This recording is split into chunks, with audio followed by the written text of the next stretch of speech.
저번 주에 어떤 제가 1대1로 성경 공부로 섬겼던 한 형제로부터 점심시간에 점심을 먹자고 연락이 왔습니다. 무슨 일인가 해서 작년에 결혼을 했기 때문에 또 부부 생활에 뭔가 문제가 있는가 해서 좀 걱정 반 뭐 그런 마음으로 이케부쿠로에 있는 그 아주 좀 고급스러운 집으로 가게 집으로 갔는데 가보니까 무슨 문제가 있는 게 아니고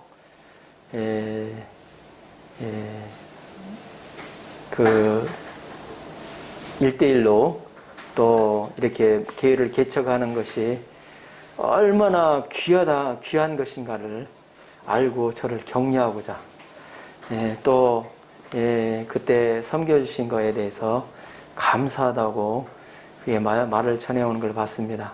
근데 사실 제가 그 형제를 섬기는 것은 물론 이제 청년부 제가 섬겼기 때문에 섬긴 것도 있지만 저도 좀 섬길 수 없는 상황이 있었습니다. 근데 그 형제를 섬기기 위해서 야근이었지만 그 형제 스케줄 맞추려고 야근 갔다 와서 잠도 안 자고 가서 1대1을 섬기면서 섬기기도 했었고, 또 그 형제는 어렸을 때부터 어머니 영향을 받아서 신앙생활을 해왔는데 찬양의 은사가 있어서 아주 찬양 리더도 잘 섬기고 있습니다. 네, 그런데 이제 예수님과의 제가 보기에는 인격적인 관계성이 약한 이제 그런 부분이 있어서 1대1로 섬겨줬는데 1대1로 하다 보면 그의 말을 많이 이렇게 하도록 하면 아주 눈이 동그래갖고 말을 많이 해요. 근데 제가 이제 성경에 관한 얘기를 하면 막 졸거나 막 이렇게 하품을 하고 그래요. 보면 그렇지만 하나님께서 제게 그때 은혜를 주신 것이 이건 내가 이래갖고 보면서 무슨 소망이 있어서 섬긴 게 아니고 하나님의 사랑으로 섬겼습니다. 근데 하나님이 이렇게 만나고 나서 돌아오면서 보니까 하나님 저를 굉장히 위로하고 계시는구나, 힘을 주시고 또 이렇게 가족들이 이렇게 식사를 하고 용돈도 주더라고요. 그래서 감사하게 받고 왔습니다. 오늘 말씀은 에베소서에 나오는 바울의 두 번째 기도입니다. 에베소서에는 바울이 이 기도가 두 개 나오거든요. 1장과 3장에 나오는데 바울은 1장에서 하늘에 속한 신령한 복을 이야기하다가 하나님을 알게 하도록, 그리고 하나님의 능력이 지극히 크심을 알도록 기도했습니다. 바울은 3장 전반부에서 그리스도의 비밀을 이야기하다가 다시 기도합니다. 오늘 두 번째 기도는 두 가지를 기도합니다. 첫째는 성령으로 속사람이 강건하게 해달라는 것이고, 둘째는 예수님이 그들의 마음속에 계셔서 그리스도의 사랑을 알기를 원한다는 것이었습니다. 오늘 말씀을 통하여 특별히 그리스도의 사랑에 대해서 묵상하는 시간이 되시도록 기도합니다. 아멘. 14절 15절을 보십시오. 이러므로 내가 하늘과 땅에 있는 각 족속에게 이름을 주신 하나님 앞에 무릎을 꿇고 비노니. 바울은 첫 번째 기도에서 그리스도의 하나님 영광의 아버지께 기도했습니다. 바울은 이번에도 아버지를 부르며 기도하고 있습니다. 예수님의 기도와 바울의 두 번의 기도에서의 공통점은 다 아버지께 기도한다는 것입니다. 이를 통해 우리는 하나님 아버지께 기도를 드려야 함을 알 수가 있습니다. 우리는 과거 사단의 자식이었습니다. 사단의 말에 순종하는 사단의 자식이었습니다. 사단은 거짓말쟁이고 속임자이고 속이고 또 살인자입니다. 우리는 사단을 닮아서 거짓과 미움 속에 살아갑니다. 사단은 어둠의 세력에게 우리는 어둠의 자식이었습니다. 그래서 어두운 걸 좋아하고 숨기를 좋아하고 드러내는 것을 싫어합니다. 그러나 우리가 예수님을 영접한 다음부터 하나님의 자녀가 되었습니다. 요한복음은 다음과 같이 말씀하고 있습니다. 영접하는 자, 곧 그 이름을 믿는 자들에게는 하나님의 자녀가 되는 권세를 주셨으니. 아멘. 여러분이 예수님을 그리스도로 영접했습니까? 그러면 우리는 하나님의 자녀입니다. 하나님은 우리의 아버지가 되셨습니다. 그러면 우리 하나님 아버지는 어떤 분이십니까? 하나님 아버지는 누가복음에 나오는 누가복음의 비유로 기록된 탕자의 비유를 보면 잘 표현되어 있습니다. 그 멀리서 자기 재산을 다 탕진하고 거지가 되어서 돌아오는 그 아들을 바라보면서 두 팔 벌려 눈물을 흘리면서 어때요? 두 팔 벌려 어때요? 그 아들을 감싸주고 안아주고 기뻐하는 그 아버지의 모습이 바로 하나님 아버지의 모습입니다. 사랑과 긍휼과 용서가 풍성하신 분이십니다. 예수님은 이 하나님을 아빠, 아버지라고 부르셨습니다. 특별히 오늘 본문에서 사도 바울이 기도하는 아버지는 어떤 분이십니까? 하늘과 땅에 있는 각 족속에게 이름을 주신 아버지이십니다. 창조주가 되시고 또 깊이 한 사람 한 사람들을 이해하시고 소망을 주시는 분이라는 뜻입니다. 바울은 이 하나님 아버지께 무릎을 꿇고 에베소 성도들을 위해서 간절히 기도하고 있습니다. 기도의 자세는 여러 가지가 있습니다. 유대인들은 대부분 서서 이렇게 손을 들고 기도를 했습니다.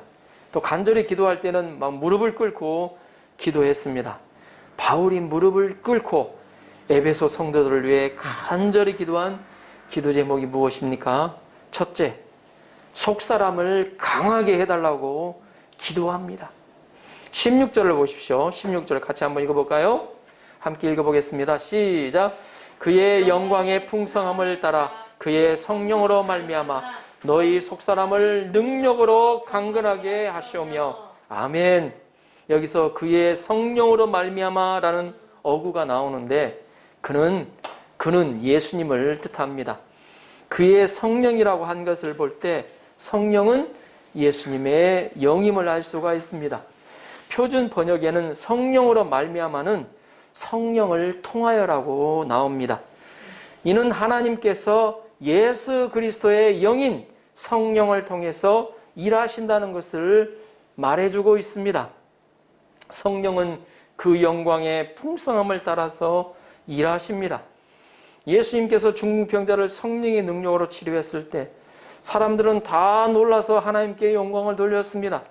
베드로가 성령의 능력으로 날 때부터 안진뱅이를 치료해 주었을 때 안진뱅이는 어때요? 걷자마자 뛰어가며 하나님을 찬미했습니다. 성령님은 하나님의 영광을 풍성히 드러냅니다. 특히 사도 바울은 성령께서 무엇을 하시도록 기도하고 있습니까?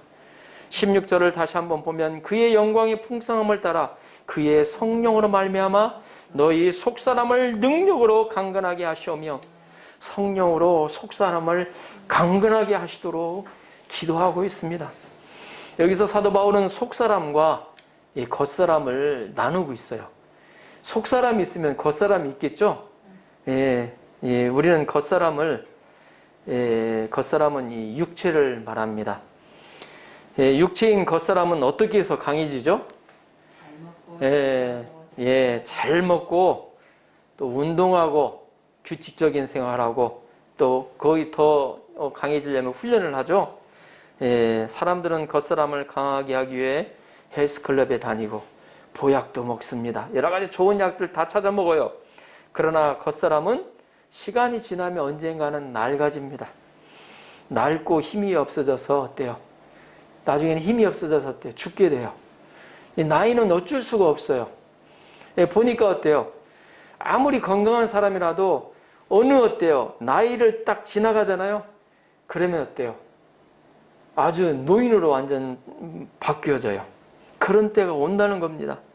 그러나 속사람은 날로 새로워지고 강건해질 수가 있습니다. 사도 바울은 자신의 겉사람은 낡아지나 속사람은 날로 새롭다고 고백하였습니다. 우리는 속사람이 강건해야 합니다. 그러면 어떤 사람이 속사람이 강한 사람이라고 말할 수 있을까요? 예, 그 사람이 강한 사람인 것을 아는 것은 어려움이나 환난이 오면 알 수가 있습니다. 많은 어려움 가운데서도 신앙의 지조를 지키고 마음의 중심이 흔들리지 않는 사람을 강한 사람이라고 말합니다. 우리는 그를 믿음이 강한 사람, 믿음이 좋은 사람이라고 말하죠. 그러나 많은 사람들이 믿음으로 살다가 조금만 힘든 일이 생기면 그 중심까지도 흔들려 버려요. 집에 갔다가 부모님이나 친인척한테 신앙 문제나 개인 신상 문제 때문에 조그만 부정적인 소리를 들어도 금방 마음이 힘들어져 버려요. 어떤 사람은 친구들을 만나서 그들이 어때요? 신앙생활 안 하는 그 친구들이 잘 살고 또 여유로운 모습을 보고 나서는 자신이 어때요? 여유롭지 못한 신앙생활의 회의를 느끼고 힘들어하기도 합니다. 어떤 사람은 주위 친구가 기독교나 신앙생활에 대해서 부정적인 소리를 하는 것을 듣고 나서는 힘들어합니다. 또 십자가가 주어지면 힘들어합니다. 이런 모습들은 모두 속사람이 강건하지 않은 것입니다. 속사람이 강건하지 않는 사람은 그 내면에 촛불과 같이 연약한 사람입니다. 조그만 미풍만 불어도 꺼질 것처럼 위태롭습니다. 그러나 속사람이 강한 사람은 그 내면이 태양과 같아서 태풍이 불어도 끄떡도 하지 않습니다. 주위에서 아무리 부정적인 소리를 하고 힘 빼는 소리를 해도 전혀 요동하지 않습니다. 우리는 이처럼 속이 강한 사람이 되어야 합니다. 그래서 아주 그런 사람을 한자로 나오죠. 의유내강한 사람이라고. 네, 겉으로는 부드럽고 내적으로는 아주 강한 사람. 네. 왜 우리가 속사람이 강해야 합니까? 바로 속사람이 강해야 사단과의 싸움에서 이길 수 있기 때문입니다. 우리의 싸움은 눈에 보이지 않는 사단과 이 시대에는 어때요? 악한 영들과의 싸움입니다. 특히 사단과의 싸움을 싸우는 우리는 속사람이 강하고 담대해야 합니다. 또한 속사람이 강해야 말씀에 순종할 수가 있습니다. 하나님은 여호수아에게 오직 강하고 극히 담대하여 하나님의 명령을 다 지켜 행하고 좌로나 우로나 치우치지 말라고 하셨습니다. 그러면 형통할 것이라고 약속하여 주셨습니다. 그러면 우리가 어떻게 속사람이 강건해질 수 있을까요? 오늘 말씀에서 나온 것지만 그의 성령으로 말미암아 속사람을 능력으로 강하게 해달라고 기도하는 모습을 보면 알 수가 있습니다. 속사람은 우리가 잘 먹어서 또 근육 트레이닝을 해서 강해지는 것이 아닙니다. 속사람은 성령의 능력으로 강해질 수가 있습니다. 성령은 능력을 주십니다. 예수님은 성령을 받으면 권능, 힘과 능력을 받는다고 말씀하셨습니다. 우리는 속사람이 강해지기 위해서 성령의 충만함을 받으려고 노력하고 기도해야 됩니다. 사모해야 됩니다. 우리가 성령의 은혜로 살면 우리의 속사람이 강해집니다. 성경에는 성령으로 강해진 사람들이 많이 나오고 있습니다. 그 중에서 베드로는 계집종 앞에서도 예수님을 3번 부인할 정도로 연약한 사람이었습니다. 그러나 성령의 충만함을 받았을 때 그의 모습은 180도 완전히 바뀌어집니다. 예수님을 십자가에 못 박으라 사형 판결을 내는 공의 앞에서도 담대히 복음을 전합니다. 그의 복음 전하는 소리를 듣고 3,000명, 5,000명이 우리가 어서 마음이 찔려서 우리가 어찌할까 하면서 회개하는 장면이 사도행전 2장, 3장에 기록되어 있습니다. 예수님은 십자가를 앞두고 겟세마네 동산에서 기도하심으로 성령의 충만함을 받으셨습니다. 그때 예수님은 십자가를 담대히 감당할 수 있었습니다. 하나님께서 우리에게도 성령으로 우리의 속사람을 강건케 하여 주시기를 기도합니다. 아멘. 17절을 보십시오. 17절 같이 한번 읽어보겠습니다. 17절 시작. 믿음으로 말미암아 그리스도께서 너희 마음에 계시게 하시옵고 가운데서 뿌리가 박히고 터가 굳어져서 아멘. 다음으로 그리스도께서 에베소 성도들의 마음에 계시도록 기도하고 있습니다. 그리스도인이란 그리스도가 마음에 있는 사람입니다. 그래서 그리스도께서 우리 마음에 살아 계셔야 합니다. 크리스찬이면서도 우리 마음에 항상 세상 욕심, 게임, 돈, 쾌락이 마음에 살아있다면 그 크리스찬이라고 말할 수가 없습니다. 그리스도는 우리의 살아계신 하나님이요 왕이요 구원자라는 뜻입니다. 사도 바울은 믿음으로 말미암아 그리스도께서 우리 마음에 계시도록 기도하고 있습니다. 우리는 그리스도를 믿어야 합니다. 지금도 살아계신 그리스도를 믿어야 합니다. 우리를 사랑하시고 목숨까지 버리신 사랑의 그리스도를 믿어야 합니다. 왕은 첫 자리에 모시죠. 그러죠? 왕을 맨 뒷자리에 모시는 사람이 있습니까? 그건 큰일 나죠, 보면. 우리는 첫 자리에 바로 예수님을 모셔야 합니다. 우리의 첫 자리에 내가 위에 올라가 있으면 안 돼요. 예수님을 모셔야 돼요. 우리 마음 안에 해야 돼요. 예수님이 살아있도록 해야 돼요. 그분과 그분의 말씀과 교제하며 지속적인 내 안에 해야 돼요. 내가 믿음에 바로 서 있는가 항상 어때 자신을 살펴보아야 돼요.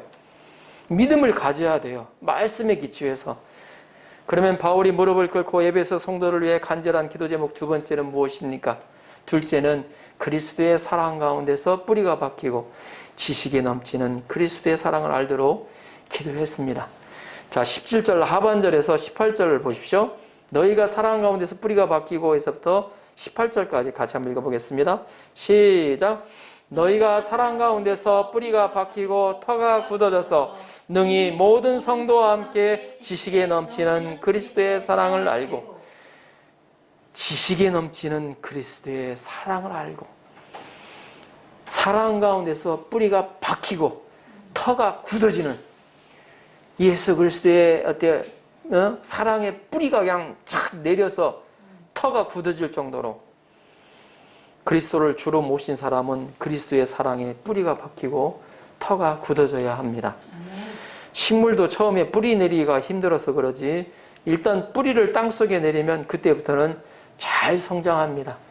제가 농사꾼의 아들로 자라왔기 때문에 모내기를 하고 못 떼우기를 합니다.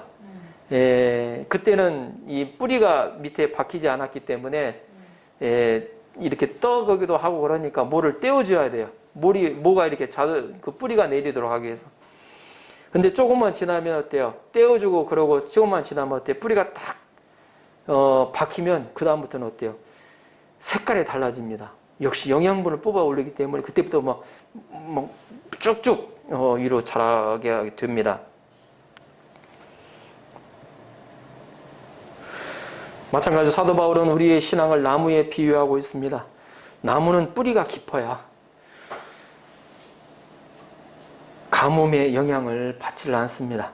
비바람이 불어도 넘어지지 않습니다. 뿌리 깊은 나무는 꽃이 좋고 열매가 많습니다. 마찬가지로 우리의 신앙의 뿌리가 중요합니다. 우리의 신앙의 뿌리가 기초가 그리스도의 사랑에 있어야 합니다. 그래야 바르게 자랍니다. 무럭무럭 자라게 됩니다. 그러면 우리도 사랑이 풍성해집니다. 사랑의 꽃을 피우고 사랑의 열매를 맺을 수가 있어요. 사도행전에 나오는 스데반 집사님이나 또 사랑의 원자탄으로 알려져 있는 손양원 목사님 같은 분은 그리스도의 사랑으로 꽃을 피운 사람들입니다. 사도 바울은 사랑의 집을 지어서 그곳에 많은 사람이 거하게 했습니다. 테레사 수녀는 그리스도의 사랑으로 인도에서 많은 빈민들을 구제했습니다. 테레사 수녀는 그래서 그리스도가 함께하지 않고는 사랑할 수 없다고 고백했습니다. 그러면 우리가 뿌리를 내려야 한 그리스도의 사랑은 어떠합니까? 18절, 19절을 보십시오. 18절, 19절 같이 한번 읽어보겠습니다. 시작. 능히 모든 성도와 함께 지식에 넘치는 그리스도의 사랑을 알고 그 넓이와 길이와 높이와 깊이가 어떠함을 깨달아 하나님의 모든 충만하신 것으로 너희에게 충만하게 하시기를 구하노라. 아멘. 지식에 넘치는 그리스도의 사랑을 19절에서는 그 너비와 길이와 높이와 깊이로 표현하고 있습니다. 사도 바울은 에베소 성도들 모두가 그리스도의 사랑을 알고 뿌리내기를 원했습니다. 이것이 사도 바울이 에베소 성도들에게 를 위해서 기도한 것처럼 바로 주님께서는 바로 우리들을 위하여 그렇게 기도하고 계신다는 것입니다. 19절에 재미있는 표현이 나오죠. 그리스도의 사랑을, 이 사랑이라는 단어는 추상적인 단어잖아요. 근데 그것을 입체적으로 표현을 해놨어요. 그리스도의 사랑을 너비와 길이와 높이와 깊이, 그걸 입체적으로 표현을 해놨어요. 그 사랑이 얼마나 크길래 그 너비와 길이와 높이와 깊이가 있다는 것입니다. 우리가 사는 세상들은 많은 문제들이 있어요. 그 모든 문제들은 수학적인 지식과 은사와 카리스마로 해결하지 못합니다. 사랑으로 해결될 수가 있어요. 먼저 우리는 예수님의 사랑의 넓이에 뿌리를 내려야 돼요. 사랑의 넓이. 이 사랑의 넓이는 이 포용력을 의미합니다. 예수님의 사랑의 넓이는 태평양보다도 넓고 우주 공간보다도 넓습니다. 우주가 얼마나 넓습니까? 이 태양계만 보면 이 우주가 이 태양계 정도가 아니죠. 보면 이는 예수님이 모든 사람을 포용한 것을 의미합니다. 예수님은 이방인을 포용하시고 공인된 죄인으로 손찌검을 받던 창녀와 세리를 포용하셨습니다. 심지어 자신을 십자가에 못을 박는 로마 군병들을 포용하셨어요. 3년 동안 사랑하며 키웠지만 배신하는 가룟 유다조차도 포용하셨어요. 마르틴 루터는 이런 말을 했습니다. 내가 하나님이라면 하루에도 10번은 세상을 심판했을 것이다. 그러나 하나님의 사랑이 공의를 이겼어요. 예수님은 자신을 십자가에 내어준 종교 지도자를 품고 기도하셨고 십자가상에서 그들의 죄를 감당해 주시면서도 그들을 위하여 용서의 기도를 올려주십니다. 아버지여, 저들의 죄를 용서하여 주시옵소서. 우리가 이 예수님의 사랑에 뿌리를 낼 때 우리는 어느 누구도 포용하며 사랑할 수가 있습니다. 그리고 우리는 예수님의 사랑의 길이에 뿌리를 내려야 됩니다. 사랑의 길이가 어떠함을 알며, 길이는 무엇을 뜻하죠? 길이는 예수님이 어때요? 사랑이 무한히 지속된다는 것을 의미합니다. 예수님의 사랑은 일회용으로 끝나는 게 아니에요. 내가 예수님 딱 영접했다고 해서 그때 예수님 사랑을 받았다 그걸로 끝나는 게 아니에요. 그때부터 시작이에요. 예수님은 제 아들을 사랑하시되 끝까지 사랑하셨습니다. 요한복음 13장 1절에 나옵니다. 예수께서 자기 사람들을 사랑하시되 끝까지 사랑하시니라 기록되어 있습니다. 예수님은 자기의 목숨을 죽기까지 사랑하셨습니다. 부활하신 예수님은 물고기 잡으러 간 베드로를 찾아가셔서 변함없이 사랑의 표현을 하셨습니다. 부활하신 예수님은 어제나 오늘이나 영원토록 변함없으신 분이십니다. 예수님은 영원히 우리를 사랑하여 주십니다. 우리가 이 세상에 뿌리를 내릴 때 껄끄러운 사람들이라도 오래 참고 끝없이 사랑을 할 수가 있습니다. 보스턴 지하 병동에 한 소녀가 격리 수용되어 있었습니다. 이 소녀는 어렸을 때 어머니를 여의고 또 남동생마저 병으로 죽었습니다. 그녀는 그로 인해 정신질환이 심하여 사람들이 다가오면 괴성을 지르고 공격적이 되었다고 합니다. 의사들은 이런 그녀를 보며 회복 불능이를 선언하고 그녀 혼자 독방에 수용했다고 합니다. 심지어 아버지조차도 버리고 병원에 면회도 오지 않았다고 합니다. 소녀는 온종일 독방에서 지냈습니다. 그런데 정년 퇴임을 앞둔 간호사 한 사람이 소녀를 예수님의 사랑으로 섬기기 시작했습니다. 처음에는 소녀는 먹을 것을 주면 집어 던졌고 말을 걸면 침묵으로 일관했습니다. 그러나 그 간호사는 6개월 동안 끊임없이 관심을 가지고 사랑의 마음으로 섬겼습니다. 드디어 간호사의 지극한 사랑에 소녀는 마음의 문이 열리기 시작했습니다. 소녀는 간호사의 사랑을 받아들이기 시작했습니다. 그러자 놀랍게도 회복 불가능한 것처럼 보이던 사랑이 그녀의 마음에서 회복되기 시작했습니다. 마침내 그녀는 완전히 치료되어 다른 사람을 섬기는 삶까지 살게 되었습니다. 이 소녀가 바로 헬렌 켈러를 세계적인 인물로 교육시킨 설리반 선생님입니다.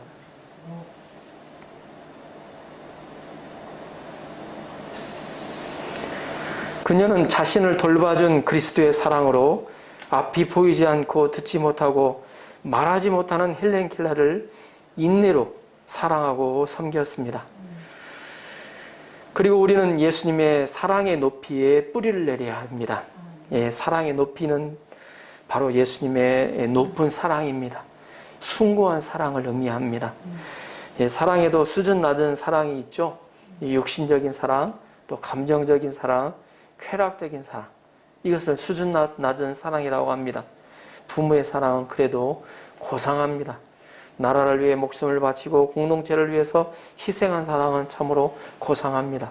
그러나 이런 사랑에도 이기적인 생각이 내재되어 있습니다. 그러나 하나님의 사랑은 하나님 중심적인 사랑입니다. 예수님의 사랑은 온전히 희생하는 사랑입니다. 자신이 다 없어지기까지, 자신에 있는 어때요? 피 한 방울조차까지도 다 없어질 때까지 죄인들을 사랑하셨습니다. 죄인들까지, 원수까지도 사랑하는 고상한 사랑입니다.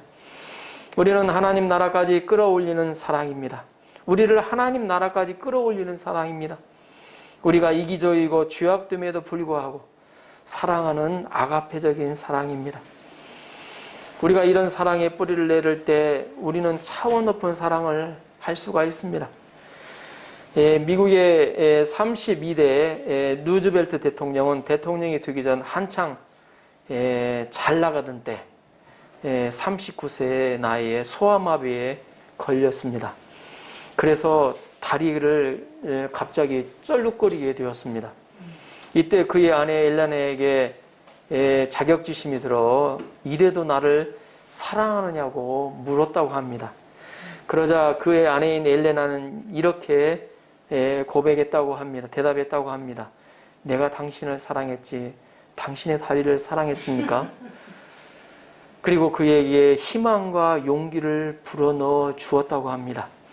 아내의 그 숭고한 사랑으로 루즈벨트는 절망을 극복하고 그의 핸디캡을 극복하고 12년 후인 51세 때에 미국의 32대 대통령에 당선되었습니다.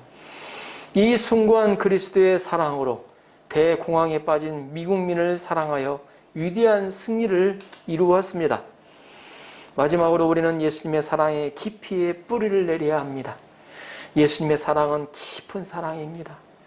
심오한 사랑입니다. 겉에서 보면 알 수가 없는 사랑이에요. 사랑도 천박한 사랑이 있고 또 심오한 사랑이 있습니다. 예수님은 십자가에 죽고 지옥에 가기까지 우리를 사랑하셨습니다. 자, 예를 들어서 배고픈 사람에게 고기만 주는 사랑은 그를 평생 거지로 만드는 천박한 사랑이 될 수가 있습니다. 그러나 그에게 고기 잡는 법을 가르치는 사랑은 어때요? 그를 사랑하는 깊이 있는 사랑이 되죠. 죄를 지은 자를 그냥 받아주는 것은 천박한 사랑이 될 수가 있어요. 그러나 죄를 회개하도록 돕는 사랑은 아픔은 있지만 이것은 심오한 사랑입니다. 사도 바울은 모든 충만하신 것으로 충만하게 하시기를 기도합니다. 여기서 모든 충만하신 것은 그리스도의 사랑입니다. 예수님께는 사랑이 충만하십니다. 그리스도의 사랑의 핵심은 십자가의 사랑입니다. 그 안에는 사랑이 차고 넘칩니다. 우리가 예수님을 영접하면 이 사랑이 충만해져 가야 됩니다. 그 사랑의 깊이와 넓이와 길이와 깊이를, 높이를 더욱더 알아가고자 사모해야 됩니다. 우리 마음속에 그치지 않는 사랑의 샘이 솟아나야 합니다. 원수 같은 사람도 너무나 사랑스러워서 섬기고 싶은 마음이 들 정도의 그런 사랑이 우리 안에 솟아나야 합니다. 사랑을 하고 해도 계속하여 솟아나는 사랑이 있어야 합니다. 우리가 사랑이 없다면 아무것도 아닌 꽝입니다. 사랑은 예수 그리스도의 제자의 표식입니다. 내 안에 일본과 사이타마 지역을 다 먹이고도 남는 충만한 사랑이 있어야 합니다. 20절, 21절로 보십시오. 20절, 21절. 우리 가운데 역사하시는 능력대로 우리가 구하거나 생각하는 모든 것에 더 넘치도록 능히 하실 이에게 교회 안에서와 그리스도 예수 안에서 영광이 대대로 영원 무궁하기를 원하노라. 아멘. 하나님은 능력으로 역사하십니다. 하나님은 우리의 온갖 구하는 것이나 생각하는 것에 넘치도록 역사하시는 분 한 분이십니다. 사도 바울은 이 하나님께 영광을 돌리고 있습니다. 결론적으로 이 시간 성령으로 우리의 속사람을 강건케 하시고 그리스도 안에서 사랑을 주신 우리 아버지 하나님께 영광이 무궁하기를 기도합니다. 아멘.